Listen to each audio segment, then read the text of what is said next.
मालवण येथील राजकोट येथे उभारण्यात येत असलेल्या छत्रपती शिवाजी महाराजांचा नवीन पुतळा भव्य आणि मजबूत असावा अशा सूचना मत्स्य व्यवसाय व बंदरे मंत्री नितेश राणे यांनी दिल्या आहेत। पुतळा उभारणीच्या कामाचा सविस्तर आढावा घेतल्यानंतर मंत्री नितेश राणे म्हणाले की पुतळा उभारणीमध्ये कोणत्याही प्रकारचा हलगर्जीपणा होणार नाही याची दक्षता घ्यावी। पुतळ्याची सर्व कामे व्यवस्थित आणि मजबूत व्हावीत यासाठी दक्ष असावे। पुतळ्याच्या रचनेचा विचार करता छत्रपती शिवाजी महाराज यांच्या हातातील तलवार आणि तलवार धरलेला हात हवेमध्ये असणार आहे, त्यामुळे त्याच्या मजबूतीकडे विशेष लक्ष द्यावे। त्याची विंड टनेल टेस्ट चांगल्या प्रकारे करण्यात यावी। पुतळ्याच्या कामामध्ये कोणतीही त्रुटी राहणार नाही याची काळजी घ्यावी अशा सूचना त्यांनी दिल्या। तसेच या पुतळ्याच्या उभारणीच्या कामामध्ये समाविष्ट असलेल्या सर्व यंत्रणा तसेच शिल्पकार, ठेकेदार, सल्लागार यांची एक विशेष बैठक पुढील आठवड्यात बोलवण्याच्या सूचनाही श्री राणे यांनी दिल्या। यावेळी सार्वजनिक बांधकाम विभागामार्फत संगणकीय सादरीकरणाद्वारे पुतळ्याच्या कामाची माहिती देण्यात आली।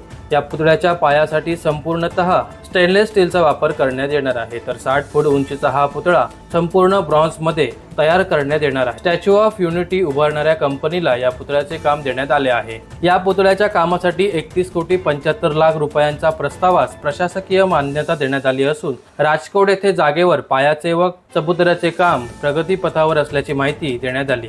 यावेळी मंत्री नितेश राणे यांनी देवगड येथे उभारण्यात येत असलेल्या मत्स्य महाविद्यालयाच्या कामाचाही आढावा घेतला। त्यावेळी मत्स्य महाविद्यालयासाठी आवश्यक असलेल्या 3 जागा देवगड येथे असून महाविद्यालयाच्या अधिकारी यांनी त्या जागांचे सर्वेक्षण करून त्याविषयी सविस्तर प्रस्ताव द्यावा। हे मत्स्य महाविद्यालय दापोलीशी संलग्न असावे, महाविद्यालयाचे काम दर्जेदार असावे, तसेच पालघर येथील महाविद्यालयाच्या कामाचाही पाठपुरावा करण्यात यावा अशा सूचना त्यांनी दिल्या।